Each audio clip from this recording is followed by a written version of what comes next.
So things have been changing. I've been changing. But things have been changing. The landscape has been changing. And I'm pretty sure this is an op to just wear everybody out. That's really where I'm at with all this. And these 24-hour, 48-hour news cycles where if anybody talks about something after 48 hours, it's, well, it's old news. Why are you talking about that? You know, it's just madness considering how big of a deal some of these things are, right? And that's how they want you to be. They want people to just quit giving a shit. And I'm going to say right now, I still have the original interests that I came into this with, with a radio frequency, with RF, with chemtrails and everything that I've talked about since the very beginning, Morgellons, all of it. I still have those interests, but the rest of it, I am losing interest in it, and I'm losing interest in it quickly because there is too much information to get anything out of anything. Because let's look at this tree right here that I just threw together with just some random things. You know, these are the leaves that you're brushing around in. You got Diddy, you got corruption, you got the Maha, Make America Healthy Again bullshit, where they want people hooked up to, neural lace and other shit. You've got Trump and guns and 9/11 is being talked about again. They're talking about the Kurt Cobain murders when it was obvious that it was a murder 30 years ago, but people just weren't paying attention. Tom Grant had it figured out 30 years ago. Now they're all talking about it like it's all fucking brand new. You've got the Epstein files and the millions of documents to just keep you in an endless loop. You've got motiveless crimes and motiveless shooters. That is something that I am still interested in. But then you've got the terrorism that is soon going to be placed on Americans. Pin the tail on the donkey. Sandy Hook, pedos, America first or America last, however you want to look at it. Charlie Kirk, all the shit, right? And they're all poking and picking at the leaves and going through the branches, and no one's looking that down here, that's the real problem. Right there. That's the real problem. And these are all products of the problem. So I'm just losing interest in the bullshit. I'm going to have to go back to being very sort of like a niche, like what I do, and stay away from this stuff because it is information overload on purpose to burn you out so that you want nothing to do with any of it. And it's happening. It's happening to me. It's happening to a lot of my friends. People are just overwhelmed and they don't know what to do. It is completely and totally intentional. But because of that, because of what I'm saying here, I want to talk about something totally off subject that I may or may have not talked about in the past. I don't remember, but I want to talk about it because it has pissed me off for years. And it's funny because after I had that quote unquote racism video removed from my YouTube, where I explained that the entire concept of racism and all that was a Leon Trotsky design, to divide people even further and conquer people even further doing that.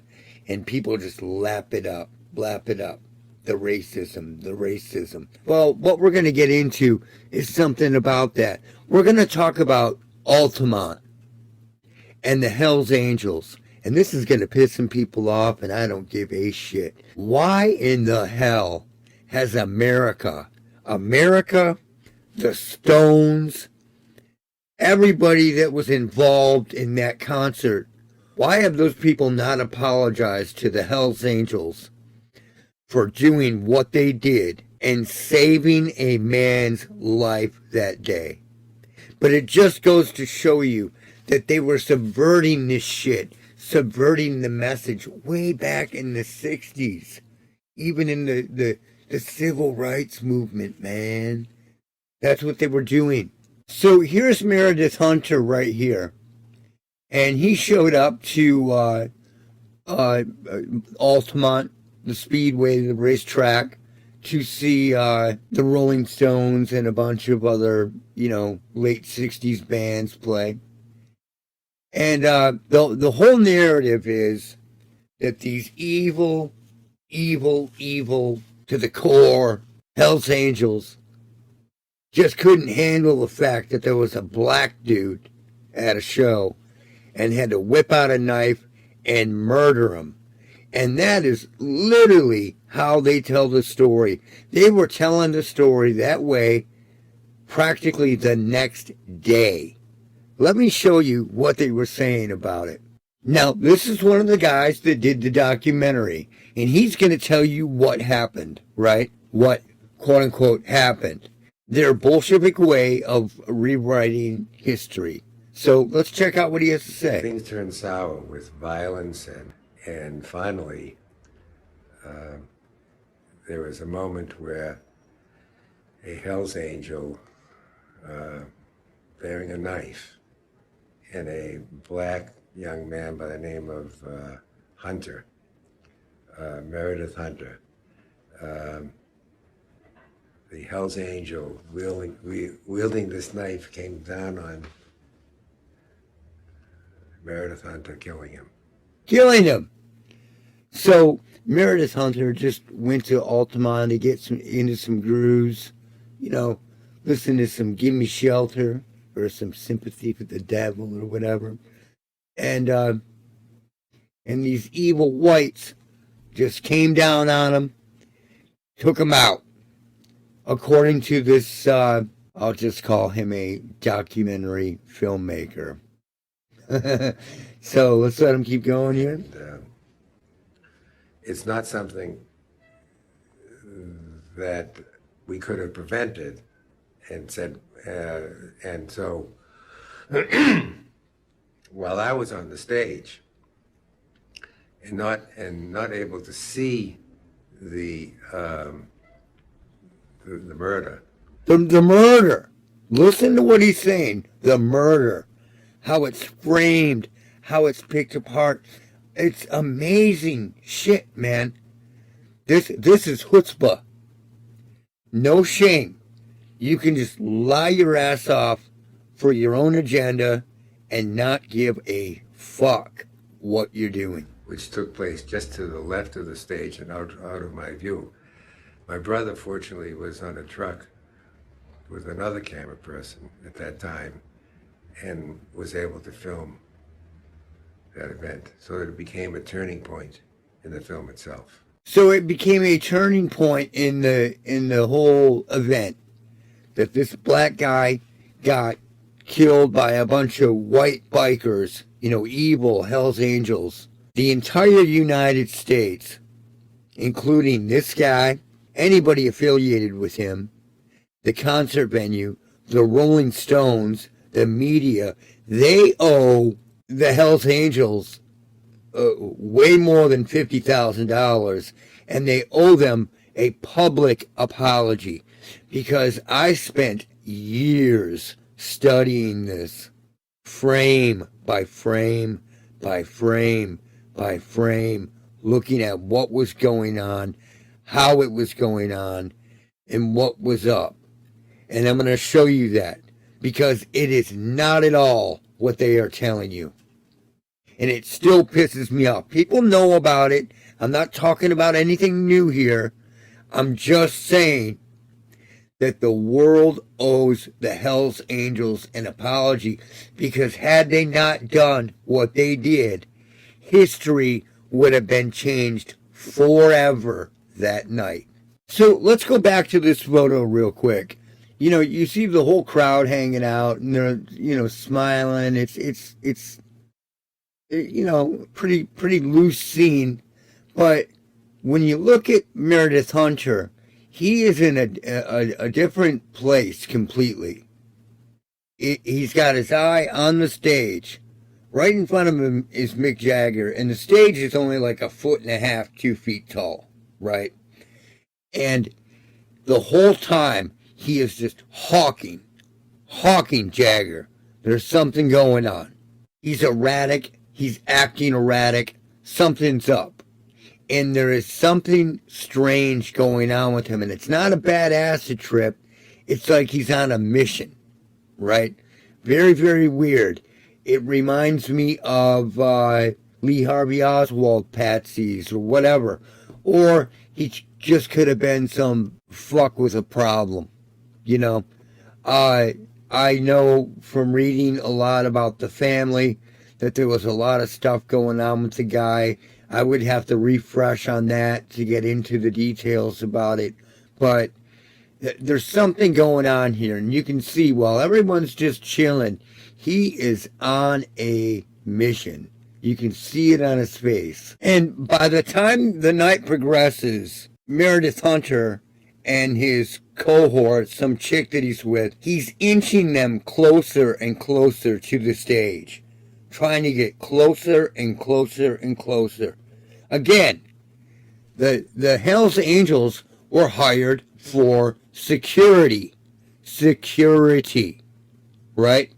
So as this show is going on and the stage is, you know, frickin' 2 feet off the ground, this guy is getting closer and closer to them and behaving strangely. And this is going to be where everything starts to get weird, right?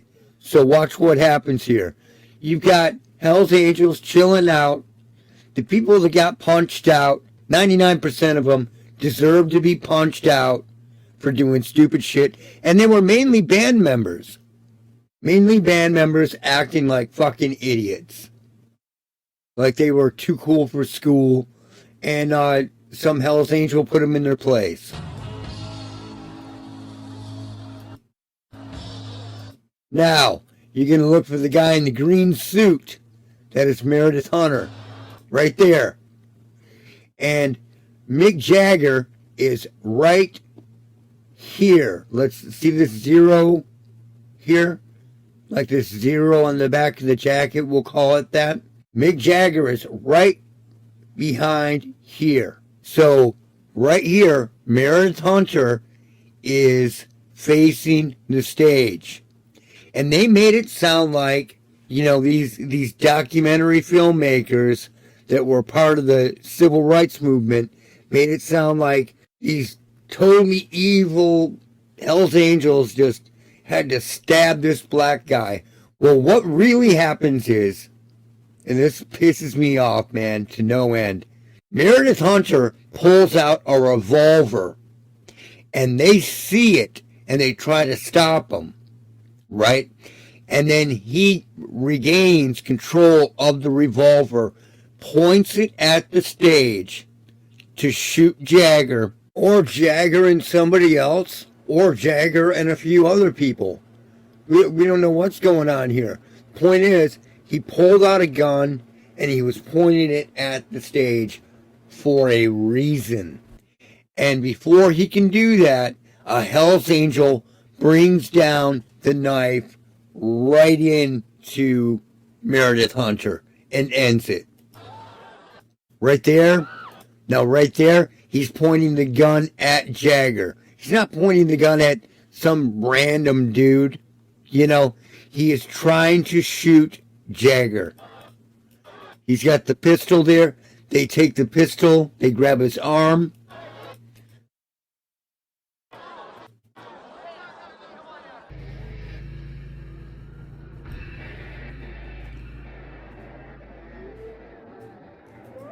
And if you watch it again, you can see him going for the pistol. He's got the pistol. You can see the pistol right there. He's pointing it right at Jagger, and they take him out. And they make it sound like this hippie black dude showed up for a show, and everybody just killed him because he was black. Get the fuck out of here. I'm going to say it again. The United States, the Rolling Stones, the people who promoted this, the documentary filmmakers that lied, all of these people owe a huge apology to the Hells Angels. They saved Mick Jagger's life that day. If they hadn't have been there and done what they did, that would have been the day that Mick Jagger died by some quote-unquote crazed fan. Now I'm going to show you some other shots here. Hang on. This is the shot right when Meredith Hunter gains control of the revolver again. He's got it in his, it appears to be his left hand, right? And he is pointing it right at the stage, right at Jagger. He was going to take Jagger out. I don't know why. You know, this could be him with a problem. It could be him with not liking Rolling Stones doing blues type music. It could be some MK Ultra type shit. We don't know. What we do know is that he was pointing the gun at Jagger, and none of those people want to talk about it. I found one interview where one of these dudes actually admitted that the guy had a gun. So here is one of the rare moments where like no one had gotten to these people yet, right? And he totally admits that the dude had a gun, and that's why he got stabbed. It was the exact 180 degrees out antithesis of Woodstock. Why? Vibe. It's a totally different vibe. You know, different people. Even before the beatings took place and the guy was killed, and I think Marty Balin got knocked out on stage by one of them. Could you tell the difference? Marty got into it. He didn't get killed. He was trying to kill somebody, and he got killed because he was trying to kill somebody. For fuck's sake, man. Argument with the Hells Angel. That's like saying, "Oh, please, sir, would you knock me out?" The same thing goes for the rest of it. I was the only person who stuck up for the Hells Angels because I feel that if you don't want the tiger to eat your lunch guests, you don't invite the tiger to lunch. They were asked to do security. That's like saying, "Would you please come over here and hit some people?" The guy got beaten to death with a pool cue, didn't he? Well, now he had a gun. Okay, see, he wasn't beaten to death with the pool cue. The dude had a gun, and he got taken out. I think Marty Balin got knocked out on stage by one of them. Could you tell the difference? He got knocked out because he would not quit running his mouth to the Hells Angel. And they knew each other. They were friends. And he's going, "Fuck you, man." And he's like, "I'm not going to let you talk to me like that, dude. So stop." And he kept going, and he got knocked out. It's all about respect, man. They owe all of these people, the Hells Angels, the biggest apology ever. If it wasn't for this night and what the Hells Angels did, there's a good chance that Mick Jagger would have been dead that night. It's all about respect. I know lots of bikers, man. I know lots of bikers. And I'm telling you, if you treat them with respect, joking around, whatever you're doing, if it's coming from a place of respect, if it's coming from a place of pure heart, that's what it's all about. Outlaws are not criminals, and criminals are not outlaws. And, you know, you have all these people that are interviewing people like George Christie, and they are, you know, they're young guys, and they can't wrap their head around that, and they're either playing stupid or playing aloof or playing as though they just can't wrap their mind around the difference between an outlaw and a criminal. Okay, an outlaw, okay, you live your life, right? and you're in your 20s, in your early 20s, mid 20s, maybe late 20s, and you start to notice things that when you call the cops, things go bad. They go worse than had you not called the cops. Okay? People that always want to call in welfare checks on people. And it turns out a lot worse in the end than had that never been done. Right?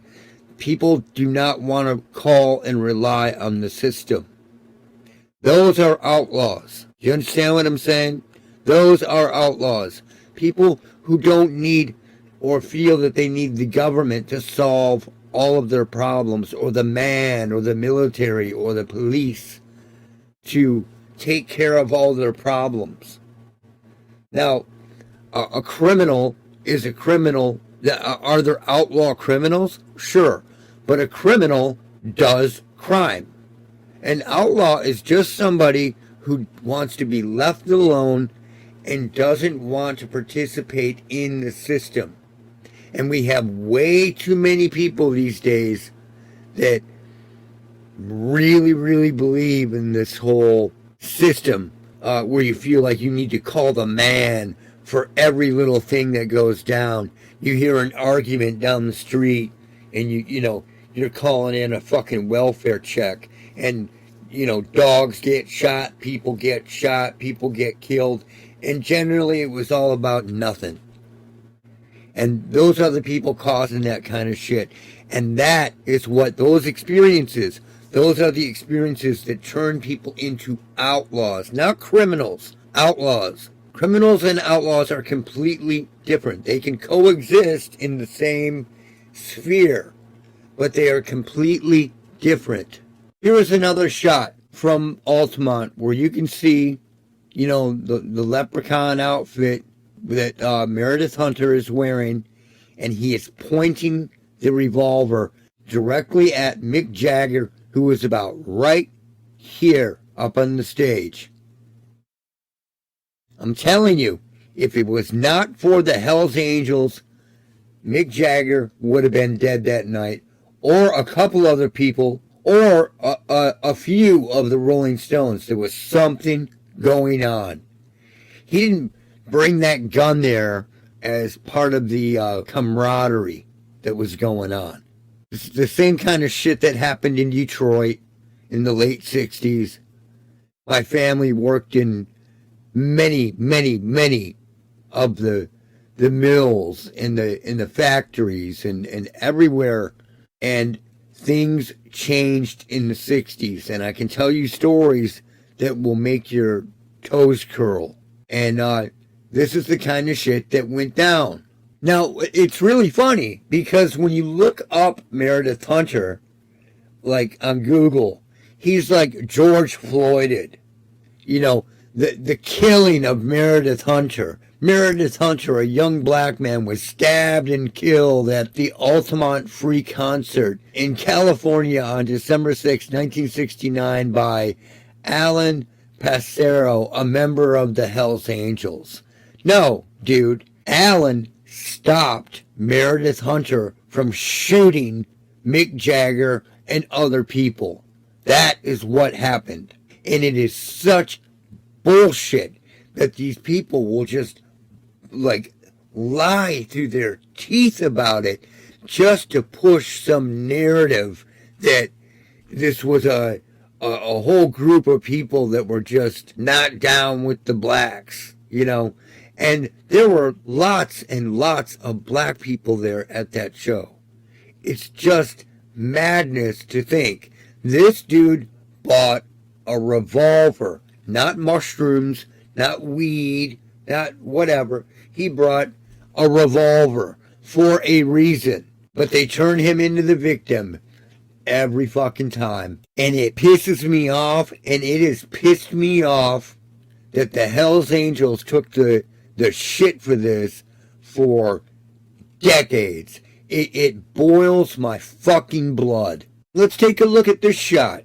He's with his girl, his friend, whatever she is, right? And there's Hunter.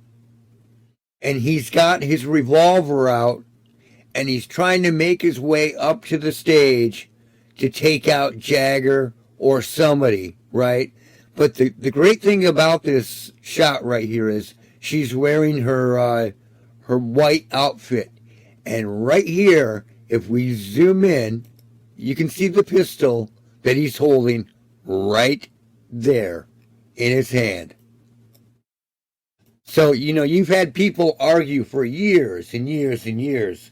Oh, he didn't have a pistol. No, they just killed him. They murdered him because they're evil Hell's Angels. Come on. Most of those guys are the nicest guys you'll ever meet, man. If one of my relatives had a flat tire on the side of the freeway, I would rather a bike club stopped than 99.9% of other people. And that's just the truth. But there it is. There's the pistol. So you can see it. It's not bullshit. He was going to take people out, and he got his ass stabbed. And the dude that stabbed him had to go on trial for murder. But he was found not guilty because the dude had a goddamn pistol. And they're running security. They did their job. They did their goddamn job, and they've been villainized about it ever since. Now, this is where Hunter has the pistol pointed right at the stage, right at Jagger and the stage, and right there is a Hell's Angel coming down on him with a knife to take care of the problem, which is exactly what should have happened. I don't give a shit what any of you say. That's exactly what should have happened. And this shot appears to be the first time that he was trying to take aim, and they realized what he was doing before they all started dogpiling on him. And his girlfriend, or whatever she is here, was getting in the way, So, it is just mind-blowing when you go back and you listen to these bullshit artists talk about, the evil Hell's Angels murdering the poor black man that just showed up to hear some hippie music with a revolver in his pocket. So Meredith Hunter tried to kill people. The Hell's Angels, they were working security. They took care of the problem. Now, let's listen to this documentary filmmaker, bullshit artist, twist the words one more time, because you really got to get it, how these people do it. And it is just the most amazing thing you've ever heard, when it is as if he is completely and totally just severed from reality. Completely and totally severed from reality. A Hell's Angel bearing a knife, and a black young man by the name of Hunter. But he never mentions that Hunter has a gun. Just the Hell's Angel was bearing a knife. Like, it's insanity, man. Insanity. Meredith Hunter. The Hell's Angel wielding this knife came down on Meredith Hunter, killing him. After Meredith Hunter pulled out a pistol and was aiming it at the stage and at other people and was planning on shooting people. This guy is out of his fucking mind, but it fits his agenda. These are these types of documentary filmmakers, if you know what I mean. So this is the story he's going to tell. It's an evil white racism story. And Leon Trotsky. It's not something that we could have prevented. You're right. It's not something you could have prevented, because this dumb motherfucker brought a fucking pistol, a revolver, to a Rolling Stones concert, right? So, what the fuck are you even talking about here? While I was on the stage and not able to see the murder. It's not a murder. It's self-defense. Meredith Hunter was trying to commit murder and got killed in the process of trying to commit murder. Fuck off, America, the Stones, anyone that has to do with Altamont, anyone that has to do with any of this owes the Hells Angels the biggest apology ever. This has bothered me for fucking years. Years and years and years. And they just can't stop lying about it. They can't stop lying about it. Because it doesn't fit. It doesn't fit the way they want things to be. Propaganda is not what people think it is. Propaganda is showing something the way you want it to be in the future. That's propaganda. It's just a poor guy that was just attacked by evil bikers. You know, fuck off. Fuck off with all that. And as far as I'm concerned, the Stones owe the Hells Angels well over $50,000. It should be a couple million after this point for pain and suffering and all the legal expenses and the bullshit. It's just madness, man. The dude came in there looking for trouble with a revolver, and if it wasn't for real dudes like the Hells Angels, someone like Jagger would have been dead. And that's just the fucking truth. That's it for now. Look out for Charlie.